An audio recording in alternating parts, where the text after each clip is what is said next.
Hello hi, welcome back to my channel మమ్మో natural vlogs. అందరు ఎలా ఉన్నారు? నేనైతే బాగున్నాను. ముందుగా అందరికీ ఎంగిలి పూల బతుకమ్మ శుభాకాంక్షలు. సో మీకు అక్కడ వీడియో చూస్తే అర్థమైపోతుంది బతుకమ్మ సెలబ్రేషన్ వీడియో అని చెప్పి. అవును, నేను కూడా బతుకమ్మ చేశాను అనమాట. ఇంకా లేట్ చేయకుండా వీడియోలోకి అయితే వెళ్ళిపోదాం. ఇంకా మార్నింగ్ ఇంట్లో అంత పని అయిన తర్వాత బతుకమ్మ నేనైతే రెడీ అయ్యి బతుకమ్మ వేర్చాను అనమాట. నాకు కొంచెం ఎక్కువ టైం పడుతుంది అని చెప్పేసి రెడీ అయిన తర్వాత బతుకమ్మ పేర్చడం అయితే స్టార్ట్ చేసేసిన. నా బతుకమ్మ ఎలా వచ్చింది ఏంటి అనేది నా కామెంట్ సెక్షన్లో కామెంట్ చేసి చెప్పండి. అండ్ ఇంకోటి ఏంటంటే, బతుకమ్మ అంటే మన తెలంగాణ పండుగలో ముఖ్యమైన పండుగ ఏదైనా ఉంది అని అంటే అది బతుకమ్మ. తెలంగాణ పండుగ అంటేనే బతుకమ్మ, బోనాలు. ఇంకా పక్కనైతే నాకు పువ్వు అందిస్తున్న వాళ్ళు ఎవరో తెలుసా, మా అత్తయ్య. ఇప్పుడే నేను వీడియోలోకి ఏం రాను అని అంటే సరే అని చెప్పి తన పక్కన కూర్చుంది. తనే నాకు పువ్వు అందిస్తుంది. నేను బతుకమ్మ అయితే పేర్చడం స్టార్ట్ చేసేసిన. సో లాస్ట్ వరకు చూడండి ఎలా వచ్చింది ఏంటి అనేది నా కామెంట్ సెక్షన్లో కామెంట్ చేసి చెప్పండి.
ఆల్మోస్ట్ అయిపోవచ్చింది నా బతుకమ్మ అయితే. అంటే ఫస్ట్ టైం కదా, కొంచెం చిన్నగా పేర్చాను అనమాట. పెద్ద బతుకమ్మ అంటే సద్దుల బతుకమ్మకి మాత్రం కొంచెం పెద్దగా చేయడానికి ట్రై చేస్తాను. సో ఎలా వచ్చిందో కామెంట్ సెక్షన్లో కామెంట్ చేయండి. నేను ఎలా పేర్చానో కూడా చెప్పండి. అండ్ మా కాలనీలో అయితే 9 days మేము బతుకమ్మ సెలబ్రేషన్స్ చేసుకుంటాం. అంటే ఎవ్రీడే బతుకమ్మ చేయకపోయినా ఒక బతుకమ్మ చేసి అందరం డైలీ ఈవినింగ్ ఆటలు ఆడుకుంటాం అక్కడ. వీడియోలో చెప్పాను కదా, నా మినీ బ్లాగ్గా పెడతాను వినాయక చవితి సెలబ్రేషన్స్ అన్ని మేము ఎలా చేసుకున్నాము డే 1 నుంచి డే 5 వరకు. సో కొన్ని కారణాల వల్ల ఏంటంటే నా ఫోన్లో వీడియోస్ ఫొటోస్ అన్నీ డిలీట్ అయిపోయాయి. సో నేను అందుకే పెట్టలేకపోయాను. మేబీ దొరికితే మాత్రం కంపల్సరీ మళ్ళీ నేను షార్ట్స్ అయితే కంపల్సరీ పెడతాను. ఈ 9 days ఎలా ఎంజాయ్ చేసాము అనేది కూడా నేను షార్ట్స్ పెడతాను. సో చూసి కంపల్సరీ నా వీడియోస్ అన్నింటినీ షేర్ చేయండి, లైక్ చేయండి, కామెంట్ చేయండి. అంతకంటే ముందు నా ఛానల్ని మాత్రం సబ్స్క్రైబ్ చేసుకోవడం అసలు మర్చిపోవద్దు.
అయిపోయింది. నా బతుకమ్మ అయితే రెడీ అయిపోయింది అండ్ మేము కూడా రెడీ అయిపోయినాం.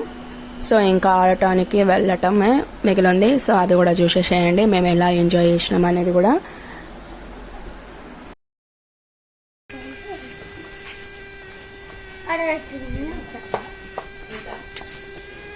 తీసుకురావాలి బాగుంటుంది.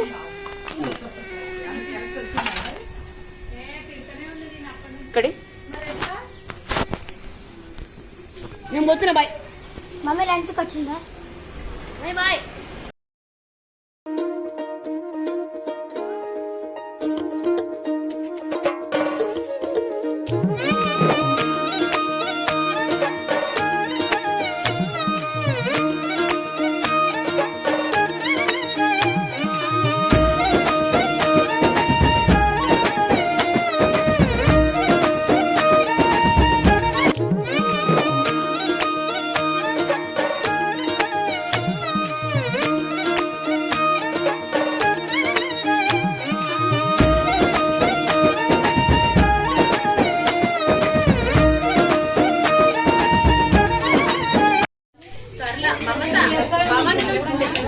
ఏంటి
ఎంగిల్ పూల బతుకమ్మ అయితే మేము అలా ఎంజాయ్ చేసాం. మీకు ఎలా అనిపించిందో కామెంట్ సెక్షన్లో కామెంట్ చేయండి. ఇంకా ఈ వీడియోనైతే ఇంతటితో ఏం చేస్తున్నాను. అండ్ నెక్స్ట్ సద్దుల బతుకమ్మ ఎలా జరుగుతుంది, మేము ఎలా ఎంజాయ్ చేస్తాం అనేది మీకు చూడాలని ఉంటే నా ఛానల్ని సబ్స్క్రైబ్ చేసుకోవాలి. అండ్ ఈ వీడియోని కూడా లైక్ చేయండి, షేర్ చేయండి, కామెంట్ బాక్స్లో కామెంట్ చేయండి. మీ ఫ్రెండ్స్ అండ్ ఫ్యామిలీ కూడా షేర్ చేయండి. అలాగే నా ఛానల్ని సబ్స్క్రైబ్ చేసుకోమని కూడా చెప్పండి. Until the end next